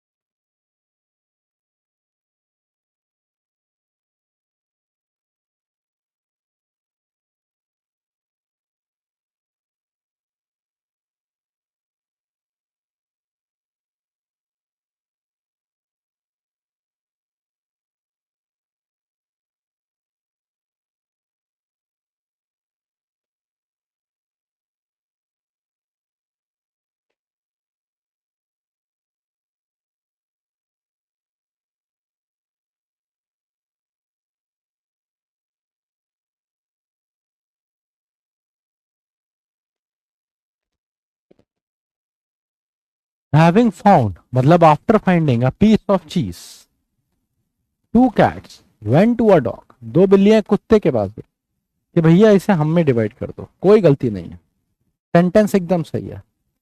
कैसे? हैविंग का मतलब आफ्टर, और फाउंड का मतलब फाइंडिंग, आफ्टर फाइंडिंग, तो कोई भी तो गलती नहीं है, सब कुछ सही है। D is the correct answer. ठीक है, बहुत आसान क्वेश्चन था भाई। अगला देखिए, पोल बंद कर रहे हैं भाई, क्योंकि बहुत बच्चे रो रहे हैं हमारे पास पोल नहीं आ रहा, पोल नहीं आ रहा। भाई देखो, पोल नहीं आता तो आपको क्या करना है, अपने पास लिखते रहिए। आपने फर्स्ट क्वेश्चन करा है ना, इसका आंसर आपने लगाया था बी, आंसर आया ए, तो अपना काट दीजिए। आपने दूसरा क्वेश्चन करा, आपने लगाया आंसर डी, ठीक है, डी आया, बस ऐसे गिन सकते हैं आप। तो सिंपल है यार, ये क्या बात होती है। फौजी वाला एटीट्यूड दिखाओ यार मुझे, तुम्हारे बैच में अभी वो बात नहीं आ रही, फौजी वाला एटीट्यूड नहीं दिख रहा। ऐसा लग रहा है कि मैं एस बी आई क्लर्क के बच्चे पढ़ा रहा हूँ, वो ऐसे ही होते थे। वो ऐसे बच्चे होते थे, अरे सर ये नहीं हो रहा, ये कैसे होगा, सर इसके 10 क्वेश्चन और कराओ, इसके 20 क्वेश्चन और करा दो। बहुत ही मतलब ऐसा बैच हुआ करता था ना वो कोई काम ही नहीं करना चाहते थे। फिर मुझे लगता था हाँ, बनना भी तो एस बी आई क्लर्क है। तो वही वाली चीज है। और तुम देखो उनकी जिंदगी भर पर्सनालिटी ऐसी रहती है। तो अगर तुम चाहते हो जिंदगी भर ऐसी सड़ी हुई पर्सनालिटी लेके जीना तो ठीक है, बढ़िया, बढ़ाना चाहते हो, फौजी बनना चाहते हो तो दम लगाओ यार।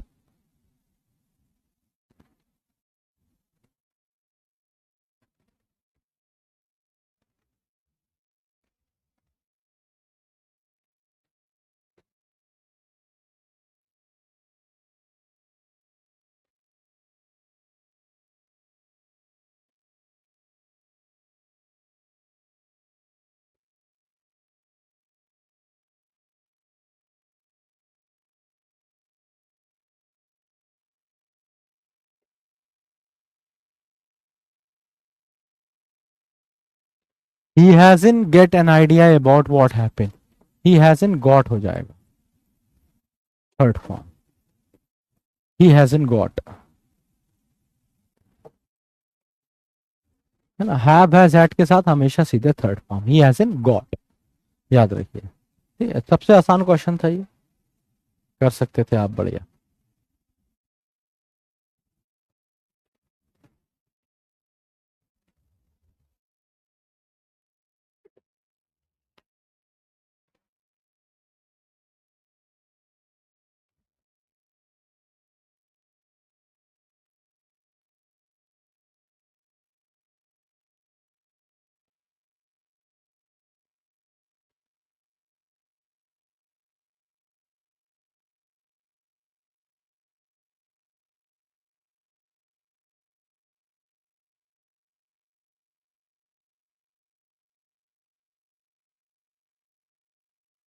You will have his bike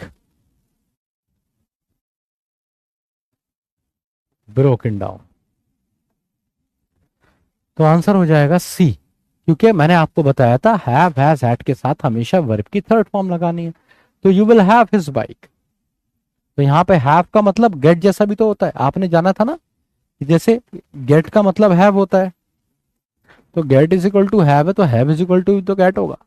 तो you have, you will, get जैसा सेंस दे रहा है, you will get his bike broken, broken down का मतलब है in the need of repair.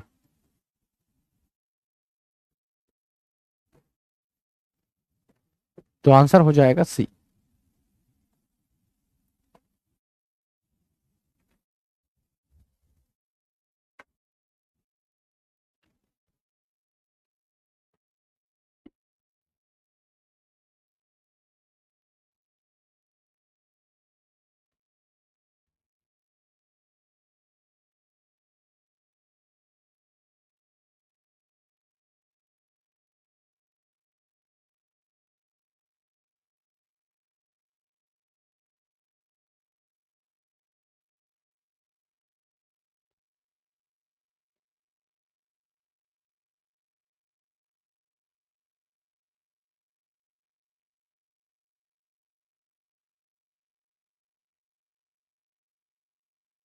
और ये भी एक बहुत निहायत ही आसान क्वेश्चन, जिसका आंसर हो जाएगा बी। और मैं देख पा रहा हूँ आधी क्लासेस सही कर पाई है बस। तो शुड के साथ, शेल के साथ, विल के साथ हमेशा वर्ब की फर्स्ट फॉर्म आती है। First form is sent. ये जो सेंट होती है ये सेकंड और थर्ड फॉर्म दोनों होती है ना। तो शुड के साथ कौन सी form? First form. B is the correct answer. Should you not ever send, क्या तुम्हें कभी नहीं भेजने चाहिए थे ये ग्रीटिंग्स अपने फ्रेंड्स और रिलेटिव्स को? क्लियर है? डाउट आ जाए तो पूछते रहिए, ये भी आज ही पढ़ाया तुम ऐसा। ठीक है, B is the correct answer. Next question.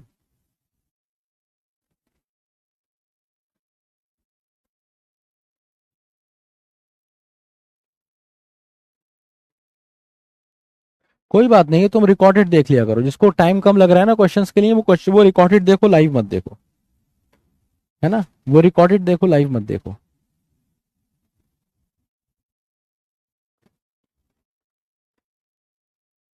आराम से रात को लेट के 1.5 घंटे की क्लास 3.5 4 घंटे में देखो, कोई दिक्कत नहीं है, क्या कर सकते हैं। बढ़िया क्वेश्चन है ये, ट्रिकी क्वेश्चन है, दिमाग लगाना पड़ेगा इसमें। कह रहा है do you think, did do does के साथ कौन सी फॉर्म? First form. तो ये पोर्शन सही है। He will ever let, will के साथ हमेशा कौन सी फॉर्म? First form. ये भी सही है। और लेट के साथ हमेशा कौन सी फॉर्म? First form. सबके साथ फर्स्ट फॉर्म थी, तो सब जगह फर्स्ट फॉर्म। कह रहा है डू यू थिंक, क्या तुम्हें लगता है, ही विल एवर, कि वो कभी भी, लेट अस स्पेंड, हमें खर्च करने देगा पैसे यहाँ पे? कोई भी गलती नहीं है, आंसर है डी, नो एरर। और नो एरर इस बार आपने 52% ने अच्छा किया है। दिल खुश कर दिया भाई इस पे तो, वेल डन। अगला question.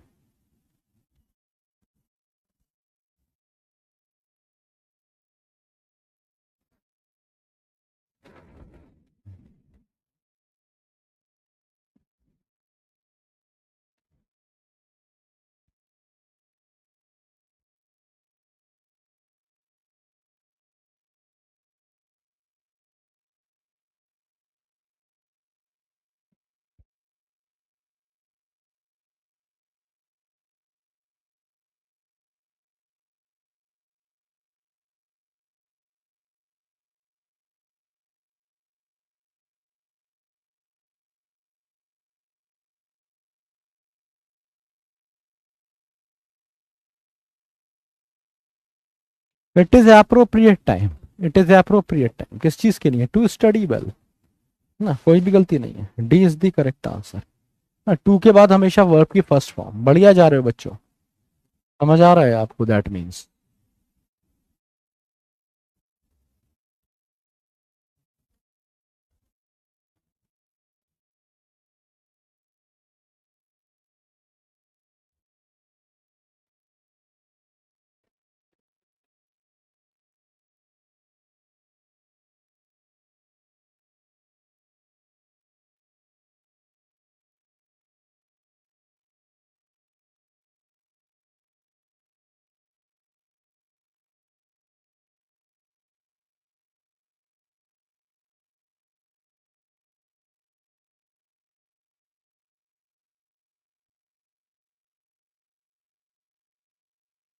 It is good time for started a business. It is good time for आ गया प्रेपोजिशन। तो प्रेपोजिशन के बाद हमेशा क्या आता है? आईएनजी फॉर्म आता है। अबे यार, रीपोल कर लो इसे, गलती से लगा दिया। It has to be starting, क्योंकि ये क्या आ गया? प्रेपोजिशन के बाद हमेशा आईएनजी फॉर्म। तो it is good time for starting a business, ये सही समय है बिजनेस स्टार्ट करने के लिए। C is the correct answer. अगला लगाओ।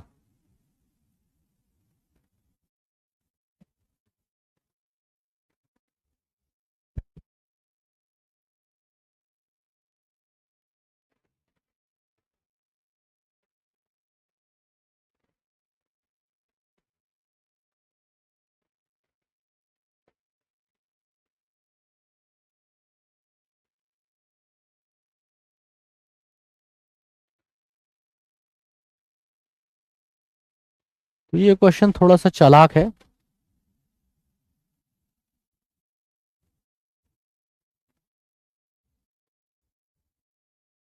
थोड़ा दिमाग से करना।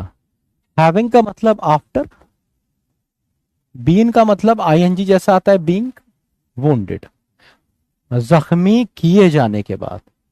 सोल्जर ने जख्मी किया नहीं है, सोल्जर को जख्मी किया गया है। जख्मी किए जाने के बाद, द सोल्जर हैज हिडन। तो यहां पे एक ब्लंडर है क्या, कि हिडन, HIDDEN, हिडन, ये थर्ड फॉर्म होती है। हाइडन कुछ होता ही नहीं, वर्ड होता है हाइड जिसकी सेकंड फॉर्म होती है हिड और थर्ड फॉर्म होती है हिडन। ठीक है, तो ये वाली सेकंड है और ये वाली थर्ड है। यहां पे आनी चाहिए थी हैज के साथ कौन सी फॉर्म, थर्ड फॉर्म।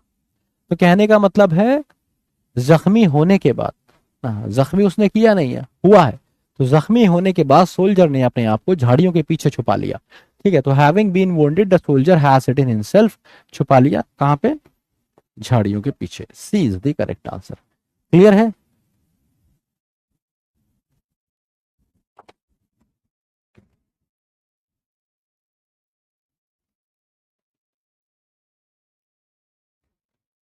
टाइप होगा तो मैं आपको बता दूंगा ना।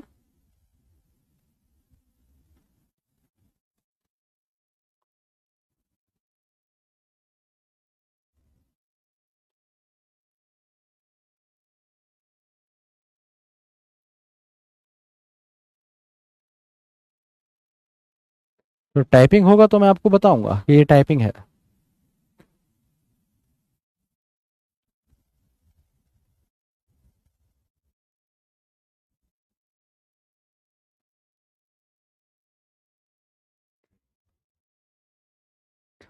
अब ये वाला क्वेश्चन जो है ये पिछले वाले क्वेश्चन से भी ज्यादा चालाक है, तो जरा दिमाग लगा लीजिएगा इसमें।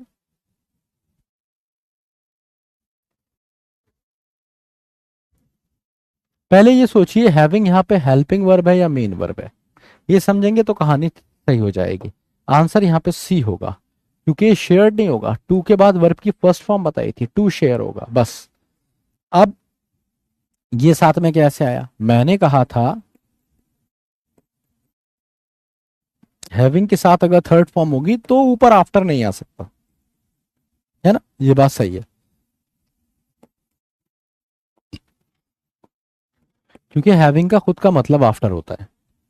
ठीक है, अब यहां पे बात क्या है, आफ्टर हैविंग, यहां पे हैविंग मेन वर्ब है, तो ये अपना लिटरल मीनिंग देगी। और हर फूड का मतलब है यहाँ पे ईटिंग, तो ये तो बिल्कुल सही हो गया ना।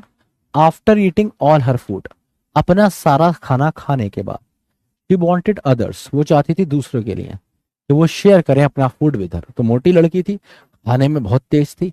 ए is the correct answer. Clear है?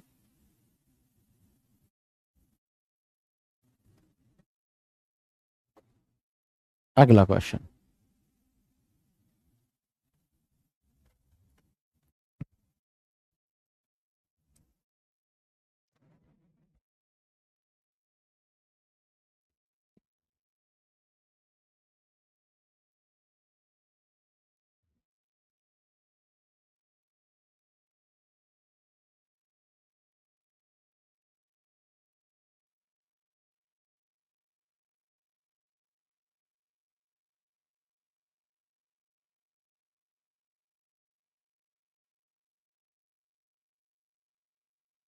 हैविंग हैविंग नहीं हो सकता ना, क्योंकि हैविंग के साथ तो हमेशा थर्ड फॉर्म आएगी। हैविंग के साथ एक और आईएनजी कैसे हो सकती है, हैविंग हैविंग नहीं हो सकता। हम स्नेक्स कैन बाइट, सही बात है, बट आई डेयर यू, क्योंकि टू नहीं आएगा। मैंने बताया था ना, मॉडल के साथ सीधे first form of the verb आती है। अब ये डेयर की जगह तुम कोई भी दूसरा मॉडल सोच लो, शुड सोच लो, कैन सोच लो, विल सोच लो, मे सोच लो, माइट सोच लो, अरे कोई भी मॉडल लगा लो, क्या होगा, I, but I dare you, but I should you hold this big snake, I dare you to hold this big snake. तो सम स्नेक्स कैन बाइट, कुछ स्नेक बाइट कर सकते हैं, but I dare you, I dare you hold this snake, इसका मतलब क्या है, हिम्मत है तो ये स्नेक पकड़ के दिखाओ। तो यहां पे टू नहीं आएगा। ठीक है, सिंपल है। तो मॉडल के साथ टू नहीं आता, आंसर हो जाएगा सी। जैसे I can you hold this snake, तो यहां पे डेयर का मतलब क्या है, चैलेंज करना किसी को। ठीक है, next question.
It is about time she decides, तो हमें पता है यहाँ पे it is time, it is about time के साथ यहाँ पे क्या हो जाएगा, डिसाइडेड आ जाएगा।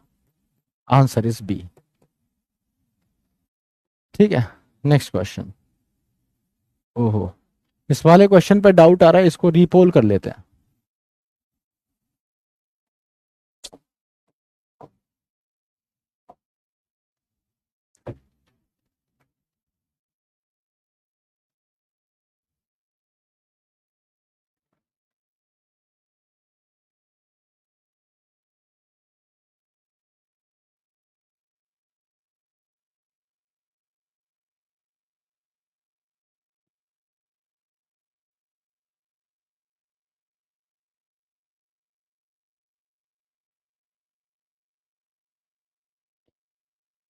ये एक्चुअली क्वेश्चन ना मॉडल का क्वेश्चन है।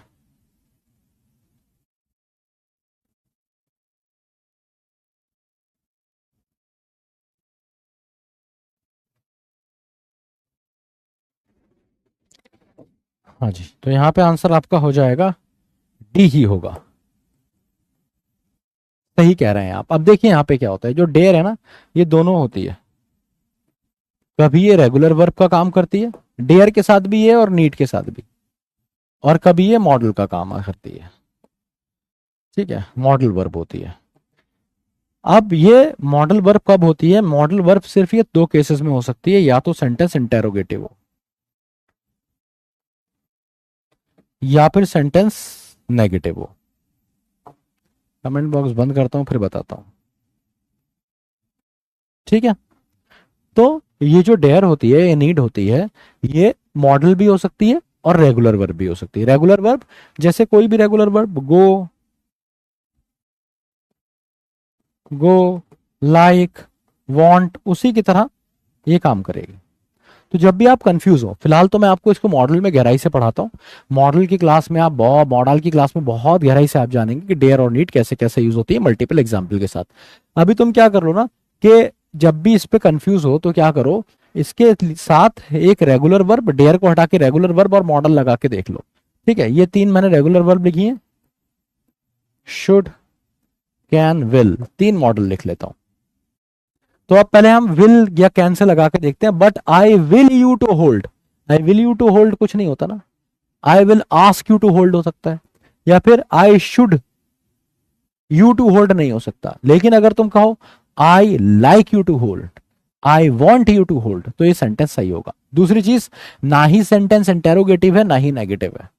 जब ये इंटेरोगेटिव होता है, नेगेटिव होता है, तब ये सिर्फ क्या हो सकता है, मॉडल हो सकता है, नहीं तो ये मॉडल नहीं हो सकता। इसका मतलब ये सेंटेंस सही है और आंसर होगा डी। क्लियर हुई बात?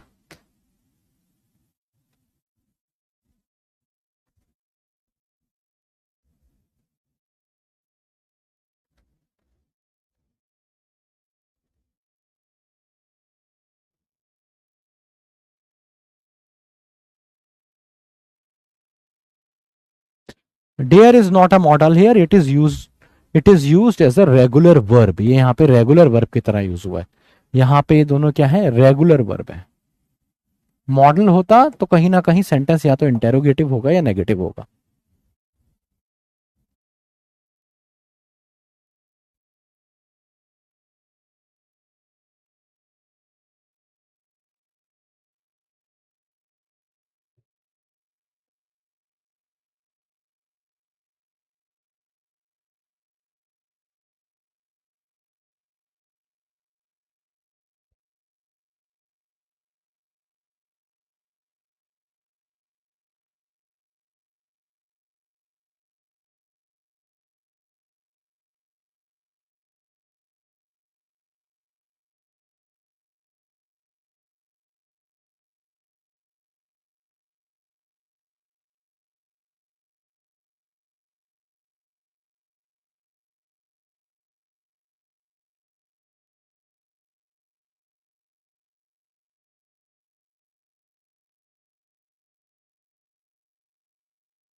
तो कहीं पे ऐसी गुड पे ऐड करना, देखो ब्रेक ऑफ का मतलब होता है टू एंड और स्टॉप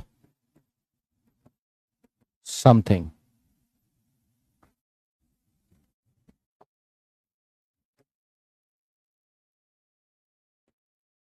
एब्रप्टली ब्रेक ऑफ कर दिया। ब्रेक ऑफ का मतलब है आपकी उसकी बात हो रही थी, अच्छा खासा सब कुछ ठीक था, एक दिन इसने आपसे कहा कि सुनो बड़ी जरूरत है, 5,000 रुपए दे दो।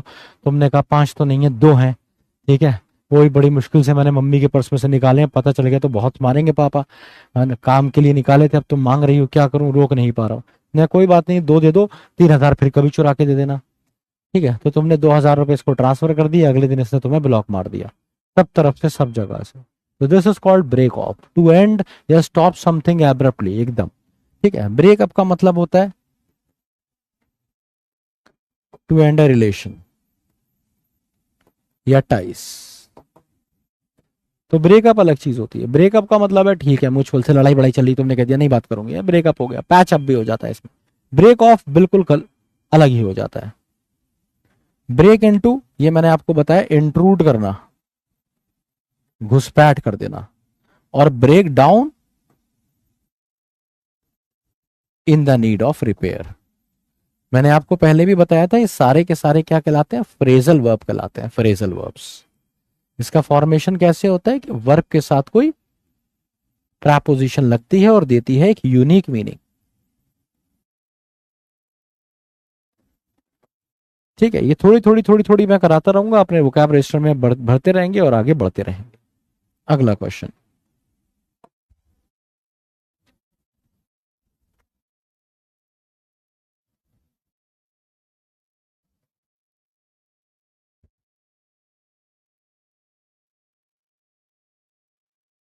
बहुत बढ़िया, क्या घटिया बैच है तुम्हारा, देखो चैट देख लो। चैट अगर कोई तुम्हारा ये इन्विजिलेटर पढ़ ले, जो लोग तुम्हारा एसएसबी लेंगे ना, उनमें से एक भी जीटीओ तुम्हारी चैट पर नजर डाल दे, बैच रिजेक्ट मार दे तुम्हारा सीधा। एक एक बच्चे की औकात एकदम नंगी दिख रही है, साफ चमकती हुई कि ये औकात है बच्चे की।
देखो, नॉकआउट का मतलब होता है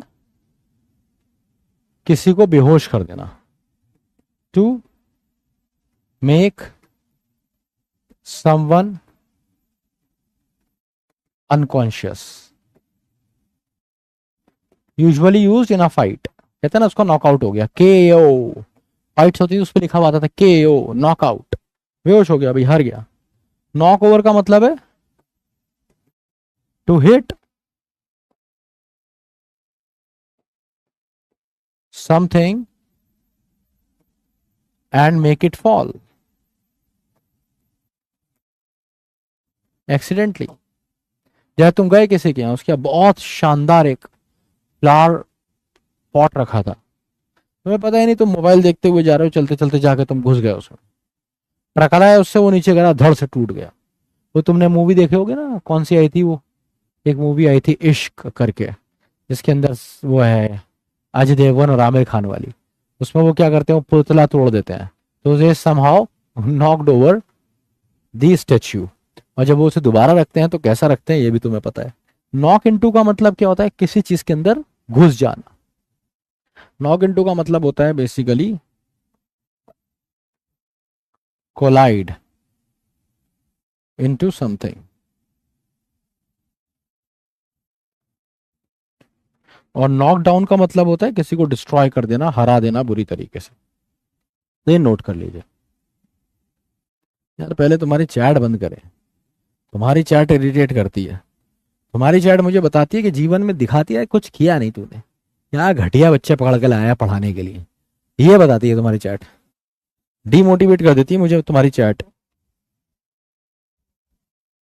मुझे लगता है पता नहीं क्या पाल लिया मैंने, क्या बच्चे हैं ये।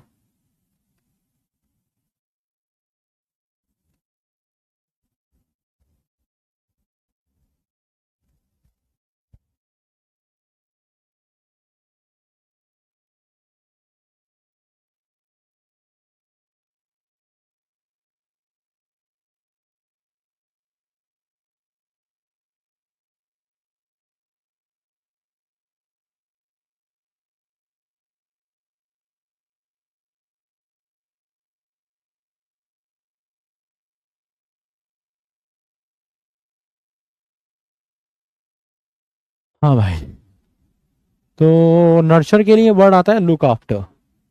नर्चर का मतलब है पालन पोषण करना, बड़ा करना, किसी को देखभाल करना ना, look after, to take care, किसी का ख्याल रखना। लुकअप का मतलब होता है सर्च करना। जैसे मैं कहूं I am looking up for my keys, have you seen my keys, I am looking for my keys, I am looking up for my keys भी बोल सकते हैं। ठीक है। लुक डाउन अपॉन का मतलब होता है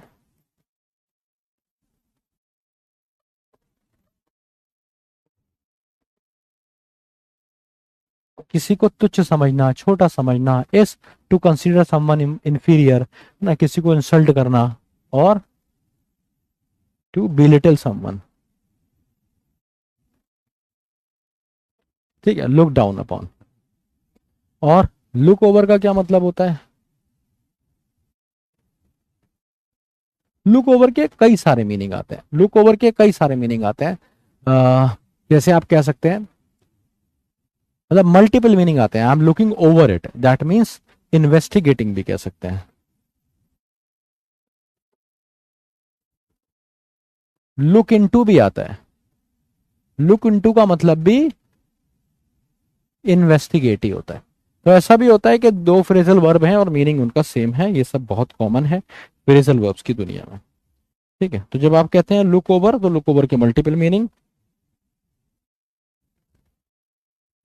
तो ये वाला जो है ना, ये इन्वेस्टिगेटिंग जो है, इससे आप इन्वेस्टिगेटिंग की तरह की जगह एग्जामिन कर लीजिए, टू एग्जामिन कह दीजिए, एग्जामिन ज्यादा बढ़िया होगा।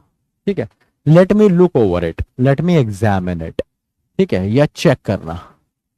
लेकिन लुक इनटू बेसिकली इन्वेस्टिगेटिव होता है। तो आंसर हो जाएगा आपका डी। तो ये थी आपकी आज की क्लास। पीपल हु, तो पीपल के साथ लिव्स थोड़ी आता है, लिव आता है। ए इज द करेक्ट आंसर। कितना आसान क्वेश्चन था, है ना। द क्वालिटी ऑफ एप्पल्स, तो क्वालिटी की बात हो रही है इसलिए वॉज आएगा, एप्पल्स की बात थोड़ी हो रही है। क्वालिटी अच्छी नहीं थी, आंसर हो गया बी। डिड यू डस के साथ हमेशा वर्ब की फर्स्ट फॉर्म आती है, तो आप भी फर्स्ट फॉर्म ही लगा दीजिए, आंसर हो जाएगा have. I did visit his out but he was not present there, तो कोई भी गलती नहीं है, सेंटेंस सही है। ये भी पास्ट और ये भी पास्ट।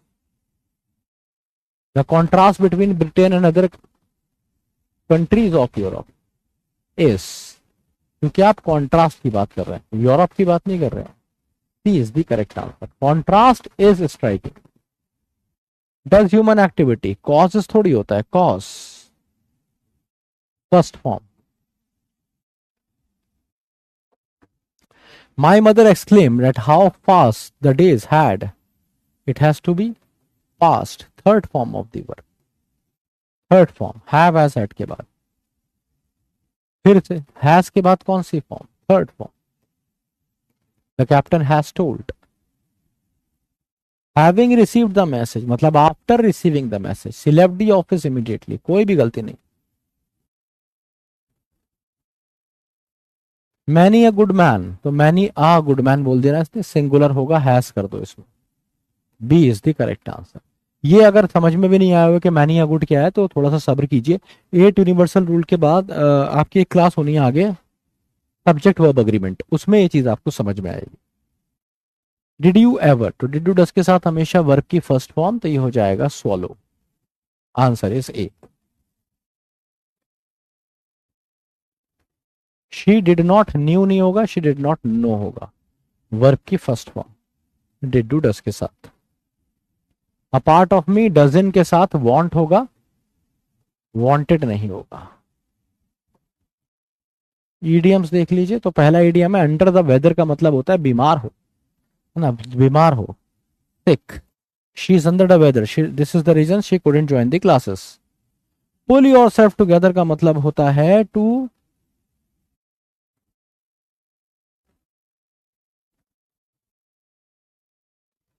अब यहाँ पे ये नहीं होगा, ये नहीं होगा, इन दोनों में से एक आंसर है। तो पुल योर सेल्फ टुगेदर का मतलब होता है कि आप रिकवर करें फ्रॉम इलनेस से, ना कि काम डाउन।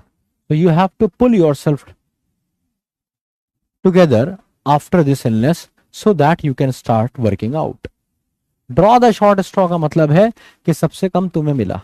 हलवा पूरी कहीं पे बढ़ रहे थे, तुम पहुंचे तो हलवा तो खत्म हो चुका था, पूरी भी खत्म हो चुकी थी, तो खाली पत्ता तुम लेके आए हो to obtain the least favourable outcome.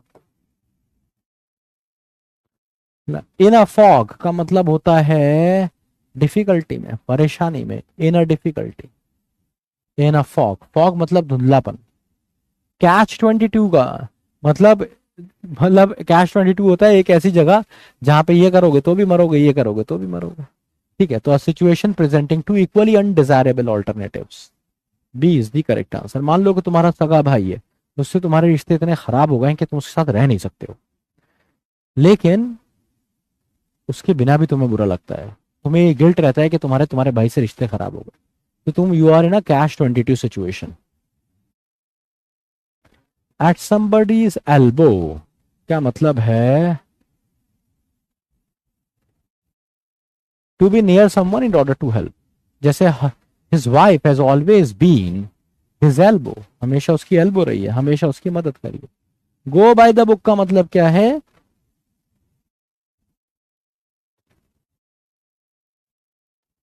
क्या रूल्स के अकॉर्डिंग जाना। गो बाय द बुक का मतलब क्या है, फॉलो द रूल्स एग्जैक्टली, जैसे उनको वैसे ही फॉलो करना ना। तो he is a person who never understands anything, he always go by the book, he doesn't try new things, he go by the book. तो आज आपने मेरे साथ 8 यूनिवर्सल रूल के 3 रूल्स और करें, तो टोटल आपके पास हो गए हैं 6 रूल्स। इनको रिवाइज जरूर कर लीजिए, इनकी डीपीपी लगा लीजिए। होमवर्क क्या है, सबसे पहले डीपीपी लगाएंगे, और भाई देखो रीडिंग और शेड्यूल तो छोड़ना नहीं, बस हर दिन का यही है। अगर तुम ये करते रहोगे ना, विद इन 20 डेज अपने आप को एक अलग मुकाम पे पालोगे अंग्रेजी में, अगर तुम ये ईमानदारी से 20 दिन कर लो, ईमानदारी से, लेकिन छोड़ना नहीं है, करते रहना है। 2-3 महीने में तुम एकदम तैयार हो जाओगे ये एग्जाम देने के लिए, ठीक है। तो अभी के लिए इतना ही काफ़ी है। एक बार कमेंट बॉक्स तुम्हारे देख लें। कुछ समझ में नहीं आ रहा है छोड़ दो ना, मत पढ़ो। नहीं समझ में आ रहा है मत पढ़ो। देखो हर आदमी हर चीज़ के लिए नहीं होता। देखो अब यहाँ पे बच्चे इतने बढ़िया हैं कि वो कह रहे हैं समझ में आ रहा है, वो भी तुम्हारी एज के हैं, तुम्हारे ही क्लास के हैं ज्यादातर बच्चे। सभी कुछ मतलब ऐसा थोड़ी वो एक्स्ट्रा ऑर्डिनरी बच्चे हैं वो कहीं से इंजेक्शन लगवा के आए वोकैब और ग्रामर के। वो समझ में आ रहा है। 95%, 99% बच्चों को समझ में आ रहा है। तो ये जो 1-2% बच्चे हैं इनको इस चीज को समझना पड़ेगा कि छोड़ देना है तुम्हें। जीवन में वो करना ही नहीं है जो तुम नहीं कर पा रहे हो। अपने हिस्से का दम पूरा लगाओ। अगर पूरा दम लगा दिया है और तभी भी समझ में नहीं आ रहा है तो छोड़ दो। तुम इस चीज के लिए नहीं बने हो। अच्छा, इनफ फॉक का मीनिंग कंफ्यूज दिया गया है। मैंने क्या बता दिया, क्या क्या ऑप्शन था? चलो देख लेते हैं अभी।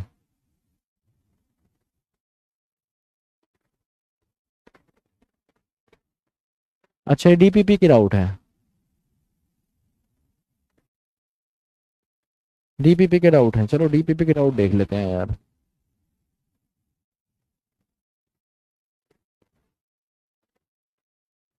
हाँ, इन अ फॉग। अच्छा, कंफ्यूज भी दे रखा है। ठीक है, देखो ये क्या है ना, ये क्लोज ऑप्शन है। कंफ्यूज होना और डिफिकल्ट होना, है ना, दोनों में से कोई भी हो सकते थे। इस पे मेरी नजर नहीं पड़ी, सही दिया है उसमें। ये ज्यादा बढ़िया। इन अ फॉग का मतलब होता है जब चीजें धुंधली होती हैं। फॉग जहां भी वर्ड आता है इसका मतलब होता है वेग, ब्लर जैसा, है ना। इसके लिए वर्ड आता है फॉगी। तो इसका मतलब क्या होता है, कुछ ऐसा जो धुंधला है, जो आपको समझ में नहीं आ रहा है। तो डिफिकल्टी भी हो सकता है। नीचे तक अगर आप नहीं जाएंगे तो गलत कर देंगे मेरी तरह। का आंसर हो जाएगा डी। ठीक है।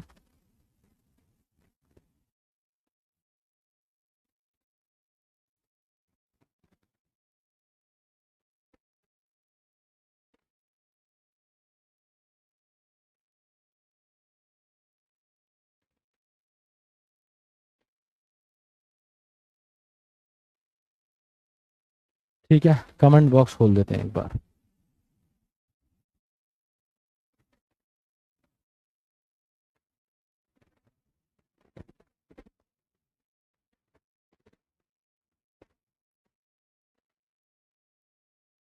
और कौन सा क्वेश्चन था? ड्रॉ दी शॉर्ट स्ट्रॉ, तो यही होता है। पुल योर सेल्फ टूगेदर, देखो इसमें भी डाउट था, इसमें और इसमें। Calm down, pull yourself together, आप काम डाउन लगा लीजिए, ये ज्यादा बढ़िया होता है। ये एक्चुअली इसका एग्जैक्ट मीनिंग है। अगर ये नहीं दिया होता तो आप ये कर सकते थे। पुल योर सेल्फ टुगेदर का मतलब है जैसे आप या तो बहुत ज्यादा कंफ्यूज हैं, या बहुत ज्यादा डरे हुए हैं, या बहुत ज्यादा एंग्शियस हैं, या इंटरव्यू में हैं, ठीक है, या फिर आपने कोई जंगली जानवर देख लिया है। तो उस टाइम पे आपको अपने, क्या बोलते हैं, कि you have to pull yourself together, कि तुम्हें क्या करना है, अपने आप को इकट्ठा करना है, अपने आप को काम करना है। ठीक है। और कोई डाउट कंफ्यूजन हो तो पूछिए, फिर आगे बढ़ेंगे।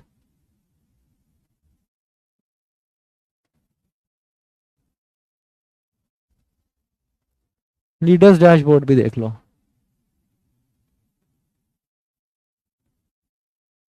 ठीक है, श्रुषि नंबर 1 पे, फ्यूचर ITN 13, आशीष 13, अनिरुद्ध 13, भव्या 12, पार्थ 12, समीक्षा 12, गोपाल 12, ओजस 12, राहुल शर्मा 12। ठीक है।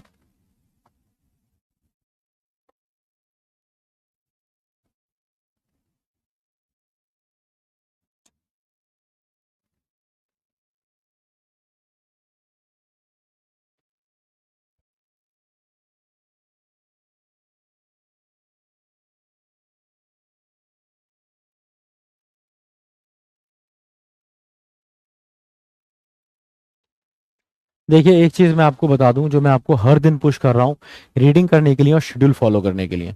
अगर आप वो नहीं करेंगे, याद रखना, दूसरी क्लास में बता रहा हूँ, आपका पेपर क्रैक नहीं होगा, आपको क्वेश्चन समझ में नहीं आएंगे। ये यहाँ पे सारा खेल रीडिंग का है। मैं आपसे ये भी कहता हूँ, बैच लेने से पहले भी बोला है, लॉन्च में भी बोली ये बात मैंने, कि भाई तुम्हें, अगर तुमने रीडिंग नहीं करी है और बैच खरीद लिया है तो पैसे बर्बाद होने हैं। तो रीडिंग करना है, शेड्यूल फॉलो करना है, तभी कुछ हो पाएगा। ठीक है, और मुझे जरूर बताइए ये क्लास आपको कैसी लगी। मिलता हूँ आपसे अगली क्लास में। पढ़ते रहिए, सीखते रहिए, जिंदगी में उतारते रहिए। जय हिंद, जय भारत।